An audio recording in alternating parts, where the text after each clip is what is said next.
Chers frères et sœurs, bonjour. Nous voici au seuil de la semaine sainte. C'est le dimanche des Rameaux.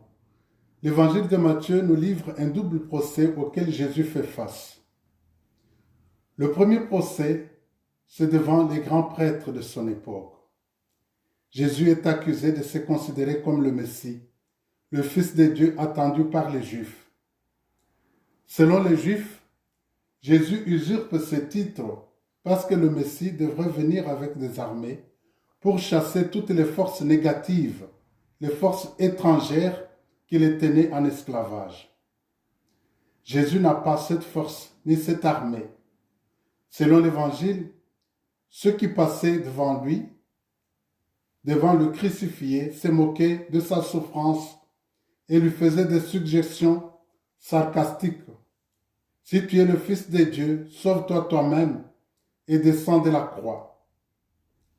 Sauve-toi toi-même. C'est exactement la même réaction que nous avons souvent face à la souffrance.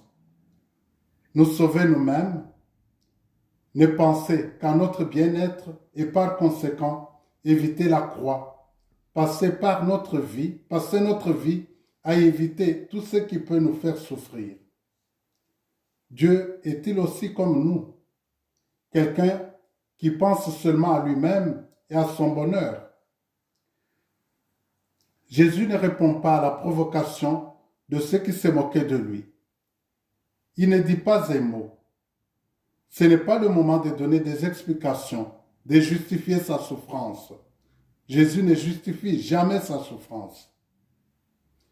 Mais il ne rompt son silence que pour s'adresser à Dieu par un cri déchirant. Mon Dieu, pourquoi m'as-tu abandonné?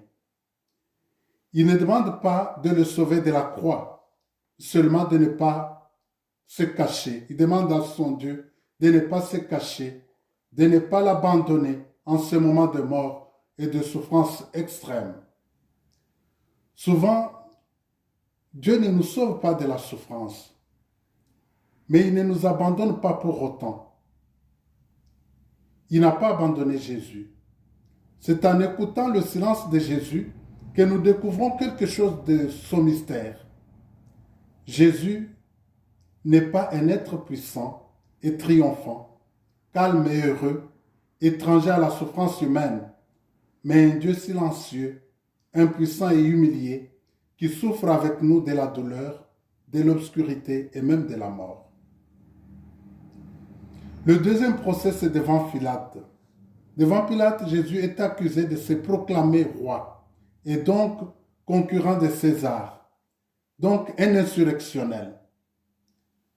Il répondra que sa royauté n'est pas de ce monde.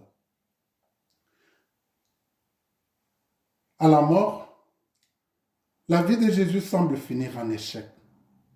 Ses disciples se sont tous enfuis. C'est que Jésus est seul, seul dans sa souffrance, dans son angoisse, dans sa mort, dans son impressionnant silence. Mais son Père ne l'a pas abandonné. Il le ressuscitera.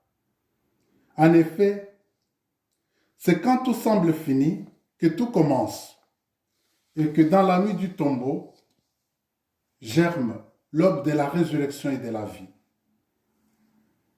Quand nous nous fixons un rameau vert sur un crucifix, c'est pour nous rappeler que le bois de la croix a refleuri.